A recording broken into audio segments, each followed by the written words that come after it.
నేను doctor Harika Swarupneni, director doctor Harika ENT care hospitals, Hyderabad. ఇప్పటివరకు చేసిన వీడియోస్లో అడిగిన డౌట్స్, క్వశ్చన్స్ని అడ్రస్ చేద్దాం. మీకున్న క్వశ్చన్స్ని, డౌట్స్ని #AskDrHarika అని టైప్ చేసి మాకు పంపిస్తే వాటన్నిటికీ మేము సమాధానం చెప్తాం. నాకు 4 years బ్యాక్ గేమ్ ఆడుతూ ఉంటే చెవిలో హోల్ పడింది.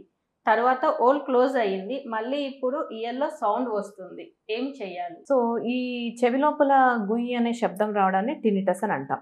సో అది చెవి లోపల దెబ్బ తగిలినప్పటి నుంచి మీకు అలానే సౌండ్ ఉందా, లేకపోతే అది రీసెంట్గా వచ్చిన డెవలప్మెంట్ అనేది ఒకసారి ఫస్ట్ మనం చూసుకోవాల్సి ఉంటుంది. సో ఇన్ కేస్ అది దెబ్బ తగిలినప్పటి నుంచి ఉంటే కనుక అప్పుడు ప్రాబబ్లీ చెవి లోపల రంధ్రంతో పాటు ఇన్నర్ ఇయర్ కూడా డ్యామేజ్ ఏమైనా అయ్యి ఉంటే కనుక ఆ సౌండ్ అనేది వస్తూ ఉంటుంది.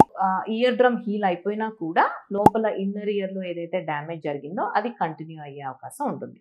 సో అది రీసెంట్గా వచ్చింది, ఆ దెబ్బ తగిలినప్పుడు లేదు, ఈ మధ్యలో వచ్చింది అంటే మళ్ళీ ఒకసారి ఆడియోగ్రామ్ చేయించుకుని, వినికిడి పరీక్ష చేయించుకుని చెవి లోపల ఏమన్నా డిఫెక్ట్ ఉందా, ఇన్నర్ ఇయర్కి దెబ్బ తగిలినప్పుడు ఏమన్నా డ్యామేజ్ అయ్యిందా అనే విషయం తెలుసుకుంటే మనకి దాన్ని బట్టి ఎందువల్ల వస్తుంది ఈ సౌండ్ అనేది తెలుస్తుంది.